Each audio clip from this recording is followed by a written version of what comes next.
जय Hind friends, welcome to today newspaper discussion. Editorial के साथ कुछ एक और न्यूज़ भी रहेंगी जिसको हम डिस्कस करेंगे। अभी देखते हैं, देखिए कुछ एक और टॉपिक है जो अभी रिमेन रहेंगे और इसके लिए हम सेपरेट वीडियो लेके आएंगे। फर्स्ट वन COP28 जो अभी हो गया और मोदी साहब ने इसके 33 के लिए इंडिया के लिए बोला हुआ है।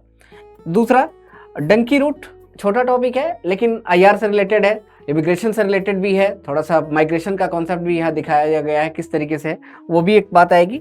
और टेली कम्युनिकेशन बिल 2023 ये भी 138 ईयर के बाद चेंज हुआ है, तो ये भी इंपॉर्टेंट हो जाता है।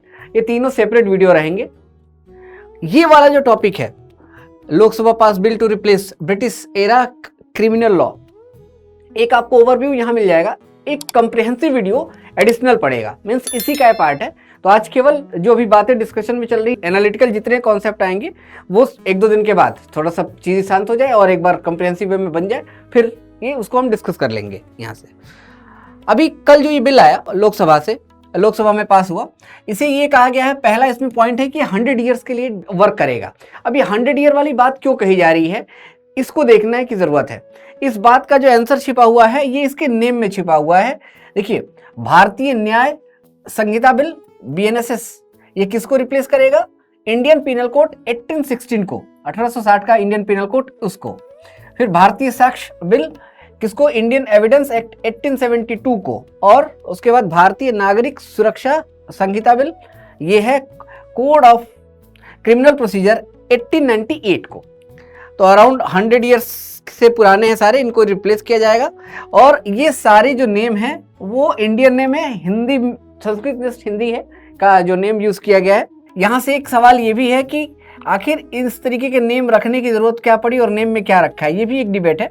देखिए, नेम में सब कुछ रखा हुआ है, नेम का बहुत इंपैक्ट होता है और यही बात कही गई कि इससे पहले जो ये तीनों बिल थे, पिनल, एविडेंस और CRPC code of criminal procedure, ये जो थे ये क्या करते थे कि पनिशमेंट के ऊपर बात करते थे, और ये जो नए बिल आए हैं ये क्या करेंगे? जस्टिस के ऊपर बात करेंगे। तो दोनों का जो अप्रोच है वो बिल्कुल अलग है। वो एक रिफॉर्म ट्रांसफॉर्मेटिव नेचर के बारे में बात करता है कि हमारे अपने लोग हैं, कॉलोनियल माइंडसेट को खत्म करने वाली बात करता है कि हमारे अपने लोग हैं, इनको रिफॉर्म किया जाए, प्रोग्रेसिव माइंडसेट की बात करता है, और एक डिटरेंस क्रिएट करने वाले थॉट के बारे में बात करता है कि हम उनको स्लेव बना के रखना है, गुलाम बना के रखना है, तो उनके अंदर कैसे हम डिटरेंस पैदा करें, पनिशमेंट दे, ये बातें। तो एक निगेटिव है, नैरोनेस के बारे में बात करता है, एक पॉजिटिव है, ट्रांसफॉर्मेशन के बारे में बात करता है।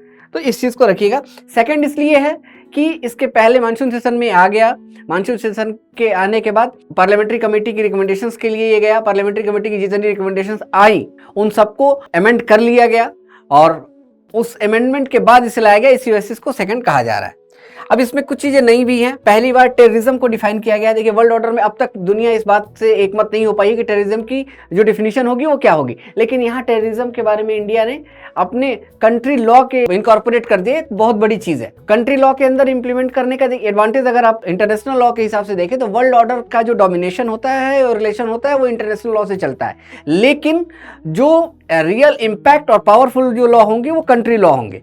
तो कंट्री लॉ अगर बेहतर होगा तो उस सिचुएशन को डील करने में बहुत आसानी होगी। क्लियर? तो एक प्रोग्रेसिवनेस दिखा रहा है और इसी वजह से कहा जा रहा है जो 100 ईयर वाली बात जो आपको जो दिख रही है वो यहीं से आपको लिंक होगी। दूसरा, सेडिशंस को जो क्राइम माना जाता था उसको ड्रॉप कर दिया गया, मींस उसको निकाल दिया गया। अब ये देशद्रोह वाला जो कॉन्सेप्ट है वो खत्म कर दिया कि किसी के खिलाफ आपने बोल दिया तो सीधे उसे देशद्रोह माना जाएगा। भाई, हम अपने देश में हम क्यों देशद्रोह करने जाएंगे? हम किसी की कॉलोनी तो है नहीं। इस कॉन्सेप्ट के अकॉर्डिंग भी ये आपको दिखेगा कि कॉलोनियल माइंडसेट जो है उसको हम रिमूव कर रहे हैं। और मॉब लिंचिंग का जो कॉन्सेप्ट है कि भाई घेर के मार देना और र्यूमर के नाम पे, फेक न्यूज़ के नाम पे मार देना, तो ये बिल्कुल ठीक नहीं। इसको भी किया गया और इसके अंदर जो पनिशमेंट, डेथ पनिशमेंट तक के ऑप्शंस बना के रखे गए हैं ताकि रियल में सोसाइटी के अंदर एक डिटरेंस क्रिएट हो कि अगर हम गलत तरीके से लॉ को अपने हाथ में लेंगे और सेल्फ जस्टिस करेंगे तो हमारी भी डेथ के ऊपर बात बन सकती है, हमारे ऊपर भी क्वेश्चन मार्क खड़ा हो सकता है, हमारी लाइफ के ऊपर क्वेश्चन मार्क खड़ा हो सकता है। ये बातें यहाँ कही गई है। इसके साथ इसमें कुछ एक चीज़ें और भी जोड़ दी गई हैं। टेररिज्म को इन्होंने डिफाइन कर दिया, UAPA। अब टेररिज्म को डिफाइन करने के लिए UAPA का जो सेक्शन 15 है उसकी डिफिनीशन को सीधे इन्होंने डाला हुआ है और जनरल लॉ के अंदर डाल दिया है। अब इससे क्या होगा, इसको थोड़ा सा इंटरलिंक करके देखिए। देखिए इंडिया में इस समय एक अजीब सा माहौल बना हुआ है, इंटरनल सिक्योरिटी थ्रेट बना हुआ है। अलग अलग राइवल ग्रुप, चाहे जम्मू कश्मीर साइड ले लीजिए, नॉर्थ ईस्ट देख लीजिए, या फिर आप नीचे की तरफ चले जाइए तमिलनाडु साइड में आपको देखने को मिलेगा। इस तरीके से वेस्ट बंगाल के साइड में आपको परेशानियां देखने को मिलेंगी कि अलग अलग ग्रुप अलग अलग तरीके की एक्टिविटी कर रहे हैं। वहां इन चीजों को डील करने में हमारे लिए बहुत आसानी होगी। तो ये जो बिल है ये आपके लिए पॉजिटिव प्रोग्रेसिव माइंडसेट के साथ आता है। कुछ एक चीजें इन्होंने और भी की हुई हैं, टाइम लाइन बना दिया, टाइम बॉन्डेड बना दिया है कि अगर कोई एप्लीकेशन आती है तो 3 डेज के अंदर उसको एफआईआर करो, एफआईआर के बाद उसकी डिटेल्स आपको सबमिट करनी होंगी। तो ये सारी बातें इन्होंने यहाँ डाल रखी है। कितने दिनों जो अगर पनिशमेंट के लिए क्या बातें आएंगी उसके लिए भी इन्होंने पूरी बात एक तरीके से इसको बता रखा है। विद इन 24 आवर के अंदर आपको कोर्ट के सामने जो है उसको प्रेजेंट करना होगा। सारी बातें इन्होंने यहाँ कही हुई है। और भी कई चीजें हैं वो देखेंगे। एब्सेंटिया जो का कॉन्सेप्ट है जो इन्होंने इंट्रोड्यूस कर दिया है, इसके अंदर अब पहले होता था कि किसी ने कोई ऐसी एक्टिविटी कर दी, और जैसे मुंबई बम कांड हुआ तो मुंबई बम ब्लास्ट के अंदर क्या होता है कि मुंबई बम ब्लास्ट के बाद जो लोग इसके अंदर इन्वॉल्व होते हैं वो भाग जाते हैं, किसी दूसरी कंट्री के अंदर चले जाते हैं। अब इंडिया के अंदर कोई ऐसा रूल ही नहीं है इस चीज़ को डील करने के लिए।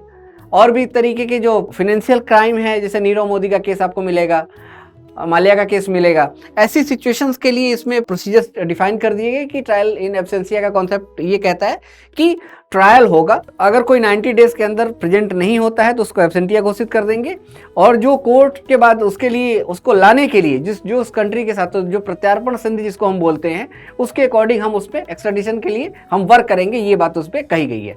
तो यही पूरा का पूरा प्रोसीजर है, यही बातें इसके अंदर आई हैं। तो आई होप आपको एक क्लियरिटी आई होगी कि क्या क्या बातें हैं, और डीपली हम करेंगे। आप एक ओवरव्यू उस चीज को समझ लीजिए। वर्ल्ड बैंक ने मल्टीलेटरल डेवलपमेंट बैंक के लिए रिफॉर्म प्लान तैयार कर लिया है। क्योंकि वर्ल्ड बैंक है, यूपीएससी के लिए इंपॉर्टेंट हो जाता है। और मल्टीलेटरल बैंक के बारे में पहले समझ लीजिए, इसकी हिस्ट्री, फिर इसकी नीड, और इसके बाद आज अभी का जो चैलेंज है और क्यों इसके रिफॉर्म प्लान बनाने की जरूरत आन पड़ी, ये देख लेंगे।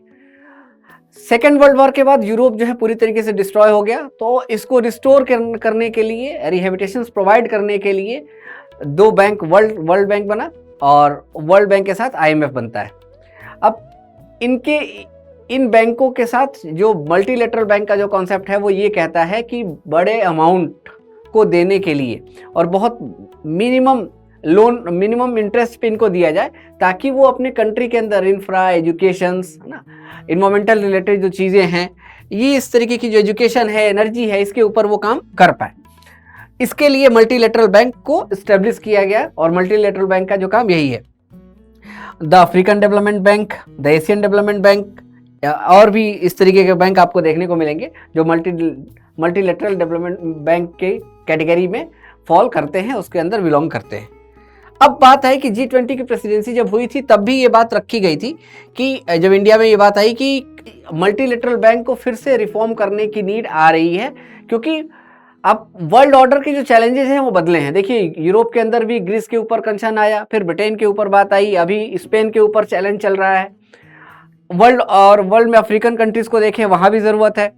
डेब्ट ट्रैप का जो कॉन्सेप्ट है चाइना का, वो भी एक आपके लिए चैलेंज क्रिएट किया हुआ है। आगे आप आ जाइए तो एशिया के अंदर भी देखिए इकोनॉमी की जो सिचुएशन है वो बहुत अच्छी नहीं है। पाकिस्तान बर्बाद हो गया, श्रीलंका बर्बाद हो गया, है ना, नेपाल परेशान चल रहा है। ऐसे वर्ल्ड ऑर्डर की कंट्री हैं जिनको ज़रूरत है। अभी इनके अंदर क्या है कि हमने पैसा दिया, फिर वो पैसा रीपेमेंट में आ नहीं पा रहा है, तो उसके बैंक फिर चलेगा कैसे। दूसरा, पैसा जिस टारगेट के लिए जा रहा है वो टारगेट हो, जैसे पाकिस्तान का कॉन्सेप्ट ले लीजिए, पैसा आ रहा है डेवलपमेंट के नाम पे, इंफ्रा डेवलपमेंट के नाम पे, एजुकेशन डेवलपमेंट के नाम पे, और वो एक पर्टिकुलर रिलीजियस एक्टिविटी के लिए, टेररिज्म एक्टिविटी के लिए, तो वो एक पैसा जो उस काम के लिए आया वो तो गया नहीं, और दूसरा वर्ल्ड ऑर्डर पे वो नई सिचुएशन क्रिएट कर दे रहा है, नई चैलेंजेस क्रिएट कर दे रहा है। तो these are the real challenges कि जहाँ इसको रिफॉर्म करने की नीड है, और इसकी वजह से इसको रिफॉर्म के लिए बातें की जाई हैं और उसको प्लान तैयार किया जा रहा है। अगला आर्टिकल है the garlic price are up and will stay for now. पूरी कहानी सिंपल सी बात है कि अगर कोई भी चीज डिले शुरू होगी, उसका जो एडवांटेज मिलेगा वो डिले होगा। सीधी सी बात है, रिजल्ट आपको डिले ही मिलेगा, यही कहानी है। अब डिले हार्वेस्टिंग हो रही हुई, डिले हार्वेस्टिंग होने के पीछे का लॉजिक है कि स्लो प्रोसेस मानसून जब स्लो प्रोसेस मानसून आएगा तो जो भी हार्वेस्टिंग की जो भी एग्रीकल्चर एक्टिविटी होंगी वो डिले होंगी, आपको भी पता है। और जैसे ही ये चीज़ें डिले होंगी तो जो आपका जो फाइनल प्रोडक्ट होगा वो जो मीन्स एग्रीकल्चर जो कमोडिटीज़ होंगी वो क्या होंगी, लास्ट वो डिले हो जाएंगी। अब यही हुआ कि गार्लिक जो है वो सितंबर में आना चाहिए था, वो नवंबर में आता है। ये 2 मंथ का जो ट्रेंच है ये आ गया, और ये जो ट्रेंच है इसकी वजह से जो इसका रेट है ये काफ़ी ज़्यादा बढ़ गया। अगर हम इसके प्रोडक्शन के बारे में देखें तो ये जो प्रोडक्शन है सबसे ज़्यादा एमपी के बारे में, एमपी इसका लार्जेस्ट प्रोड्यूसर है, और ये टोटल गार्लिक प्रोडक्शन का 62.85% मीन्स 31.61 लाख टन जो एनुअल प्रोडक्शन करता है। ये डेटा आपके लिए इंपॉर्टेंट है, एग्जैक्टली नहीं चाहिए, बस एक आपको चाहिए कि पहला कौन है दूसरा कौन है, बस ऐसी चीज़ें चाहिए। तो पहले पे एमपी आता है, इसके बाद यूपी का कॉन्सेप्ट है, फिर उसके बाद छत्तीसगढ़ एंड तमाम आएंगे। तो वो कोई वाली बात नहीं है, आपको एक डेटा देखना है, रीज़न क्या है ये। तो क्या हुआ कि डिमांड एज इट इज़ रह गई, सप्लाई जो है वो डिक्लाइन हो गई, और जब जैसी सप्लाई डिक्लाइन होगी तो क्या होगा कि जो एग्रीकल्चर कमोडिटी की जो रेट है वो बढ़ जाएंगे। अब इसमें एक और लैकुना है, एक और चैलेंज है। ये जो पैसा है ये डायरेक्टली किसको, हमारे फार्मर को नहीं मिल पा रहा। ये भी एक चीज़ है जो इसके साथ चलेगी साथ साथ में, ठीक है, आगे जाके उस पर भी बात की जाएगी। फिलहाल ये केवल मैं टच करके निकल रहा हूँ, इसके साथ ही कॉर्पोरेट करने वाली चीज़ है।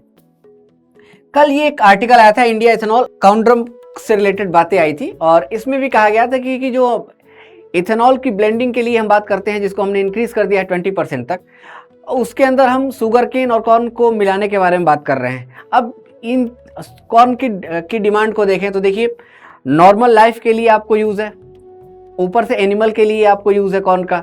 तीसरा अगर आप देखें तो आपने यहाँ एक ऑप्शन क्रिएट कर दिया और इथेनॉल ब्लेंडिंग में इसके यूज़ के लिए। अब चैलेंज क्या है, चैलेंज ये है कि जब इस तरह की कमोडिटी की बेटर और रेट मिलेंगे तो जो फार्मर है वहाँ उसको अप्रोच करेगा, और इसका ओवरऑल इम्पैक्ट क्या आएगा कि पूरी इकोनॉमी के ऊपर, पूरा के ऊपर एक इसका इम्पैक्ट देखने को मिलेगा, और पूरी जो इकोनॉमी है उसको वो इन्फ्लेशन की शिकार होगी। यही बात इस आर्टिकल में बताई गई है, यही टेक्निकल बात है। चूँकि कल का था और छूटा हुआ था, मैंने कहा एक साथ इसको कोरिलेट कर दे। ऐसा होता रहेगा, और भी कई चीज़ें होंगी जो टाइम टू टाइम आती रहेंगी, जो जिस आर्टिकल की यूजफुल चीज़ें होंगी उसके साथ हम कोलैबोरेट करते चले जाएंगे, आगे बढ़ते चले जाएंगे। एक नेक्स्ट आर्टिकल देख लीजिए, इन्फ्लेशन जो है, what cause inflation in India, demand और सप्लाई इशू, कि भाई रीज़न क्या है इन्फ्लेशन का। अब सिंपल सा अगर यूपीएससी में से क्वेश्चन पूछे जाए तो अभी डिमांड सप्लाई आपने पढ़ी हुई है कि भैया डिमांड के अकॉर्डिंग अगर सप्लाई नहीं हो पा रही है तो क्या होगा कि इन्फ्लेशन बढ़ जाएगा। लेकिन इस रिपोर्ट में कुछ अलग बातें हैं, और जिसको लेके चलना है। प्रीलिम्स में ऐसे क्वेश्चंस मैं आपको बता रहा हूँ मैक्सिमम लोग गलत करके आते हैं, भले बहुत अच्छी इकॉनमी जानते होंगे तो भी वो गलत करके आएंगे, क्योंकि ये बेसिक कॉन्सेप्ट है, और बेसिक कॉन्सेप्ट हमेशा वर्क नहीं करते। वो डायनेमिक सिचुएशन के अकॉर्डिंग अगर उनके बारे इन्फॉर्मेशन है तो ही आप इसको बना पाएंगे, अदरवाइज ये गलती करेंगे। अब ये देखिए, अब इसमें कह रहा है कि सप्लाई साइड जो फैक्टर है वो अकाउंटेबल है 55% सीपीआई हैंडलिंग इन्फ्लेशन के लिए। 55% मतलब मेजर अगर देखा जाए तो आपका सप्लाई साइड का फैक्टर ही है।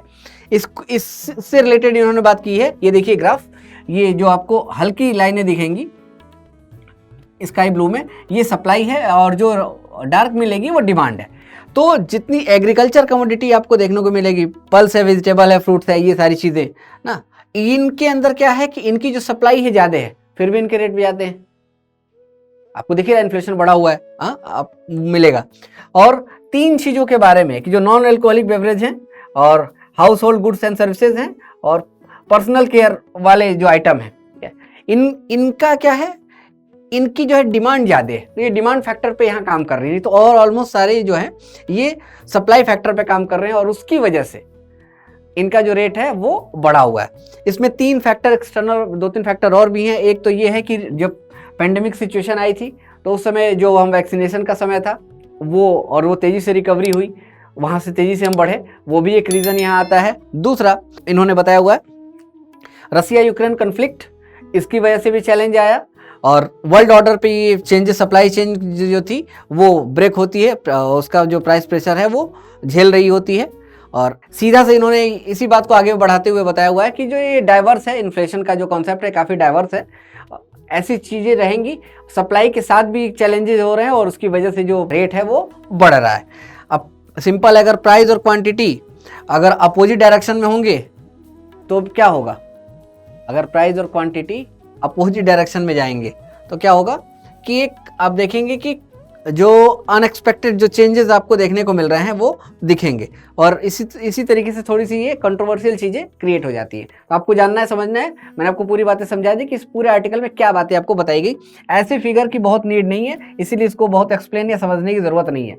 ये भी केवल ग्राफ आपको केवल ये समझाने के लिए है कि मैक्सिमम चीज़ों के ऊपर ना जो सप्लाई है वो ज़्यादा है, फिर भी इन्फ्लेशन जो है वो कंट्रोल नहीं हो रहा है, वो बढ़ता, सीपीआई जो है वो बढ़ता चला गया या बढ़ा हुआ है, दिख रहा है।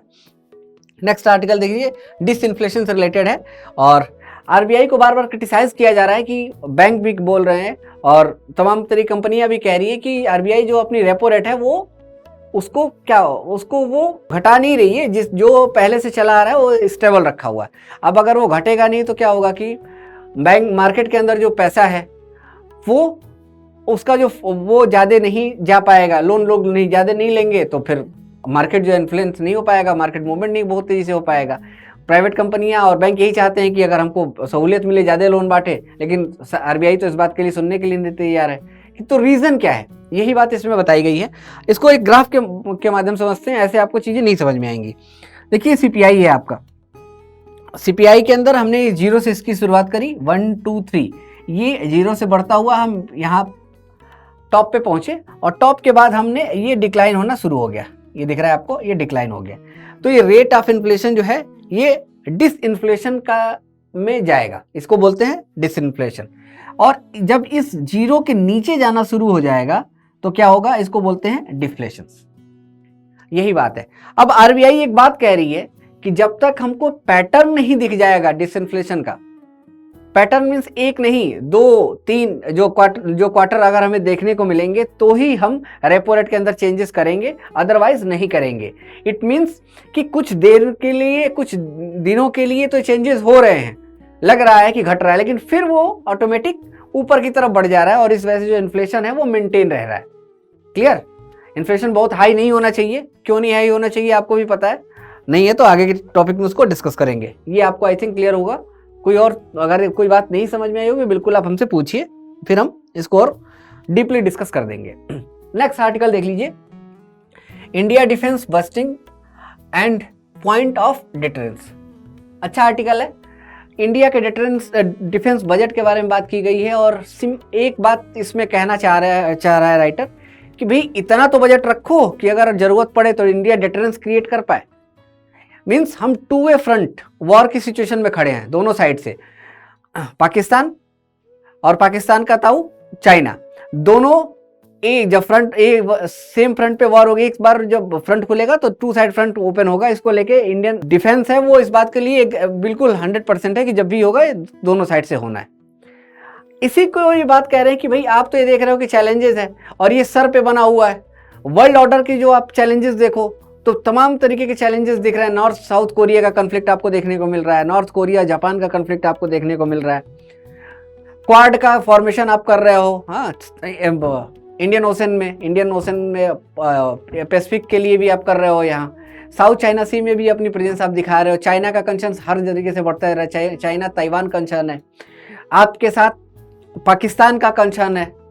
चाइना ऑलरेडी इंडियन ओशन के अंदर अपनी जो प्रेजेंस है वो बढ़ाते जा रहा है। श्रीलंका के अंदर वो अपनी एक्टिविटी करता ही करता है। जो साउथ ईस्ट वाले जो नीचे वाले जो कंट्री है उनके साथ, जो इंडोनेशिया जकार्ता इनके साथ जगह जो इनका रिलेशन है वो बढ़ता जा रहा है। सुमित्रा जावा में भी अपनी प्रेजेंस बढ़ाता जा रहा है। अभी जो न्यूज़ चल रही थी जहाँ से एक और आयरलैंड, मलेशिया से रिलेटेड जो कंसर्न है वो भी हमारे लिए दिख रहा है कि वो इंडिया के साथ था। इंडिया को एक हिस्टोरिकली या नेचुरली एडवांटेज है इंडियन ओशन में, लेकिन अगर हमारे पास एफोर्डेबल डिफेंस नहीं होगा तो हम कैसे बीट कर पाएंगे, या दूसरा वर्ड है डिफेंस पोटेंशियल अगर नहीं होगी तो हम इस चैलेंज को कैसे डील कर पाएंगे, यही बात इसमें कही गई है। अब ये चैलेंज मैंने आपको बता दिया कि वर्ल्ड ऑर्डर पे हर तरीके से इंडिया के ऊपर चैलेंज दिख रहा है और कभी भी वॉर हो सकती है। भाई हमस ने जैसे अटैक किया वैसे पाकिस्तान कभी भी इंडिया के ऊपर अटैक कर सकता है पीओके का नाम लेके। परसों का बयान आप देखिए पाकिस्तान आर्मी चीफ का कि हम 300 वॉर लड़ेंगे। उनका पता नहीं 300 से क्या रिश्ता है, लेकिन वो 300 वॉर लड़ने के लिए तैयार है। खाने के लिए रोटी नहीं है, लेकिन वो लड़ने के लिए तैयार है। तो वैसी सिचुएशन में इंडिया करेगा क्या? 10I के कॉन्सेप्ट को 10I का कॉन्सेप्ट क्या की रिपोर्ट में ऑलरेडी बताया जा चुका है कि इंडिया अगर वॉर कर रहा है तो हार्डली 10 डेज तक हमारे पास जो सप्लाई है गोले बारूद की, है ना, वो हम कर पाएंगे, उसके बाद नहीं है। फिर हम क्या करेंगे? अभी देखिए हमास का वार था 7 से शुरू हुआ और 7 के बाद ये महीना निकल गया। अक्टूबर से की कहानी कहाँ तक आगे बढ़ती चली जा रही है। ये तो एक छोटा सा एग्जांपल आपको देख लो। आप यूक्रेन वॉर देख लीजिए, यूक्रेन रसिया वॉर कितना छोटा था, साल भर से ऊपर होने जा रहे हैं, चलती चली जा रही है चीजें, है ना। कहने का मतलब ये है कि आप प्री एजम्पशन मोड में अगर कोई चीज सोच रहे हो और खास तौर से डिफेंस में, वहां आपके पास टाइम नहीं होगा।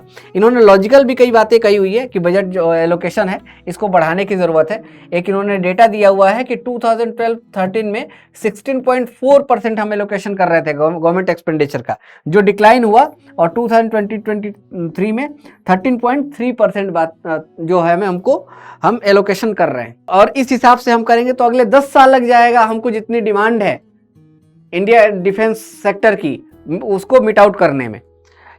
इसके कुछ इन्होंने पॉजिटिव पॉइंट भी बताए हैं कि क्या भारत सरकार ऐसा कर रही है। ये आपके लिए भी काफ़ी यूजफुल है समझने के लिए भी, और इंडिया किस तरीके से आगे बढ़ पाएगा इसके लिए भी यूजफुल है। इंडिजीनियस ड्राइव के बारे में बात करते हैं, R&D के ऊपर बात करते हैं कि हम इंडिजीनियस ड्राइव के ऊपर काम कर रहे हैं। अब इंडिजीनियस ड्राइव का मतलब कि हम मेक इन इंडिया को रियल में इम्प्लीमेंट कर रहे हैं अपने यहाँ। मेक इन इंडिया में हमने क्या किया कि कुछ एक टर्म इन्होंने बताया हुआ है, वो टर्म आपके लिए काफ़ी, एक तो ग्लोबल इनोवेटिव इंडेक्स के बारे में इन्होंने बात की हुई है और दूसरा आईडेक्स के बारे में बात की हुई है। आईडेक्स का मतलब है Indianisation through the innovation for defence excellence scheme.